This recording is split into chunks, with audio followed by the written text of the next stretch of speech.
For as long as I could remember, I always enjoyed being afraid. Not in like the actual sense, but I always enjoyed being unnerved.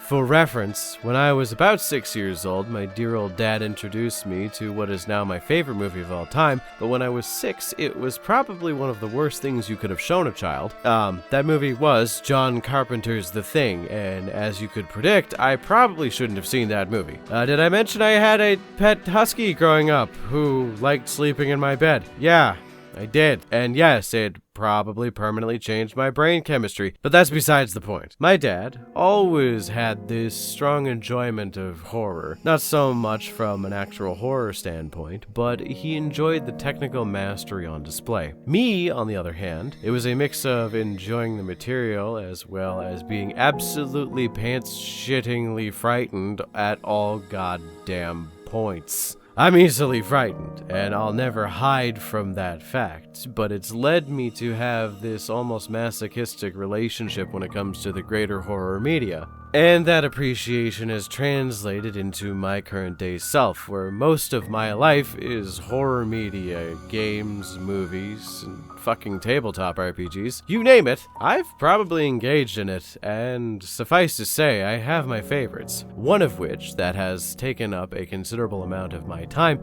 is a game most people in the horror gaming sphere are pretty familiar with at this point. A little ditty by the name of Fear and Hunger. I'm going to get it out of the way and simply say Fear and Hunger is good.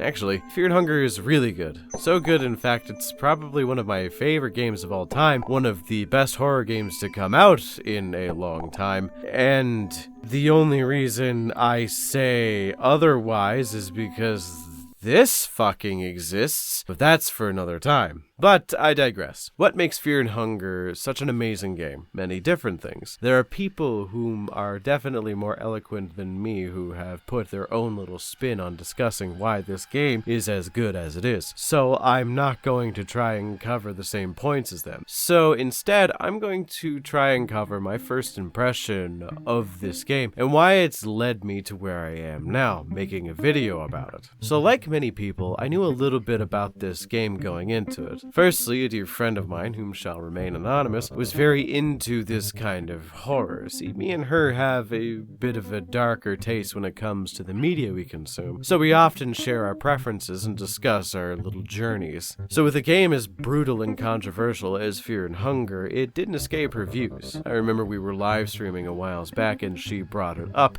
It was the first time I had heard of the game, and then soon after, I heard hundreds of other people in my circles talking about it. And then, the Eye Patch Wolf video dropped. I've been a fan of Super Eye Patch Wolf for a while, so I tend to watch most of his videos upon release. TLDR, that video fucks. Go watch it. And it was the deciding factor for me to actually get into Fear and Hunger. I immediately played it afterwards and fell in love with the atmosphere. It's cold. It's daytime. But even though the sun is shining as far as your eyes can see, you see nothing but the dungeon in front of you and the thick mist that hangs around you like a low billowing cloud blocks your vision of anything else other than the dungeon. You are here to find a man, someone who was captured here. Lagarde, a rather infamous or famous knight, depending on who you choose to play as. Between the old huntsman, the dark priest, the knight, or some mercenary. You enter the courtyard, and from there you see horrors that are both mundane and off-putting. General misshapen versions of recognizable monsters in pop culture. Rabid dogs, ogre-like brute guards, lizard men, and whatever the fuck this is? A fucking flumph? Yeah, a flumph. Oh, he wants my nutrients. Okay, cool. But the kicker here is each of these creatures are wrong in some way. The ogre guards I mentioned are physically imposing, and if you do not know what you are doing, they will, do horrible, no good, zero karma things to you. The Manibas, upon interacting with them, you find out they're just doing this to survive, and they don't want you to take it personally that they want to drain you of your nutrients. The lizard men, fuck, that guy is rough, with all the skinning and whatnot. But the big thing here is that in the early dungeon, you will encounter the dangerous, the hostile, and the scared. The first non-threatening NPCs you will likely find, and the ones that I found, were Sir Seymour, or poor Buckman. Both are terrified. Seymour being injured and Buckman hiding from a deformed little man known as Trotter, and I'm definitely saying that wrong. Buckman is frozen in fear as Trotter, as his name would imply, is a torturer who gets off on it. So after this, I want to highlight the first time most people will likely find an NPC that is both non-hostile, but also is downright friendly towards the player. It's after you find Buckman, and after you navigate the prisons area, which is crawling with the brute guards. You enter a massive catacomb system and find this lovely gentleman. He greets you, telling you how it's such a wonderful day. You strike up a conversation with him, and things are wrong. You're in the middle of a cave being attacked by mutant gremlin flying pigeon monsters, while this friendly gentleman with a cat-like mask by the name of Pocketcat is trying to strike up a conversation with you. The conversation is friendly. It is incredibly so. At this point, you haven't met a single person who you could consider your average NPC, or even a merchant of some sort. So, meeting this wonderful cat is odd and incredibly off-putting. You get into conversation with him, and he further inquires on your perspective on the ideas of the inner light of humanity. If it is light or dark, what you think it would be. You can answer either way, and he responds in kind. He asks you if you like him or not, and you can be honest or lie, but regardless, he is nothing more than incredibly polite. After a decently long exchange, at least in comparison to that of the rest of the game's NPCs, he states this: "I'm a merchant of sorts. I sell precious items and weapons for those in need. The funny thing is, though, I don't want your silver or gold. I will trade items for human children. Bring them to me, and I'll make it worth your while. My pockets are very deep, you see." To say my jaw fucking dropped at that would be a bit of an understatement. It kind of cemented this game as one of the best horror games I've ever played in my life, because holy shit, that's incredibly dark, and it only gets worse from there.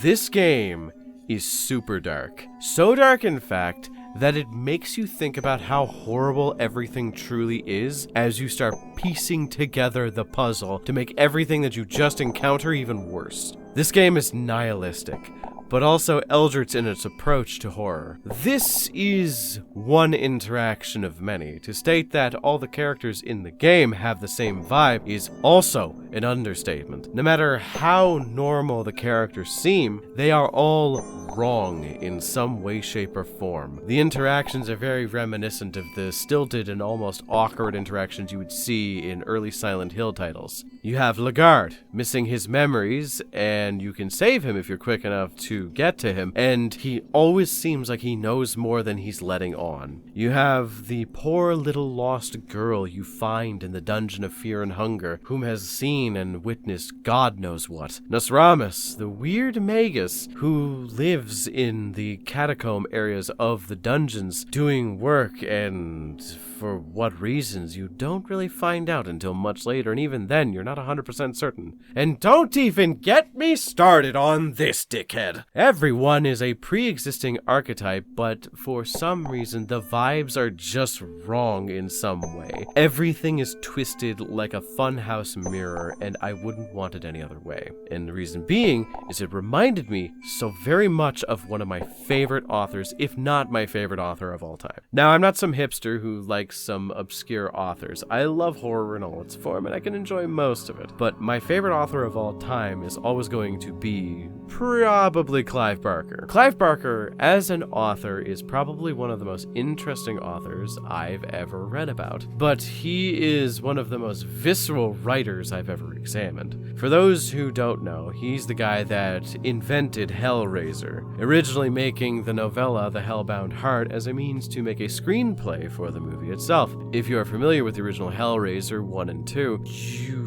find his writing is very psychosexual in its presentation, where each story has this undercurrent of sexuality, like he is tapping into the parts of people's brains that they are most times uncomfortable with showing to the world at large. Some of the themes he uses in his stories are about the dangers of unchecked masculine sexuality, how most people ignore their sexual urges and pretend that it is separate from them and their decision-making when in fact that is not, and think they are an unnatural occurrence, which he often twists and perverts to make a fucking fantastic horror story. If you're someone who does not have a comfortable idea of your sexuality, his sense of horror will affect you. If you want a good recommendation for his work, the Books of Blood short stories series are fantastic. They are a bunch of anthologies that cover his short stories, and all of them are usually really good. Some of them are pretty hit or miss. The reason I bring him up is that Fear and Hunger strikes a very similar vein to that of Clive Barker's writing, where there is an inherent sexual energy to the game, but sexuality in this game is not portrayed as something that is good. It is often, in fact, shown as something incredibly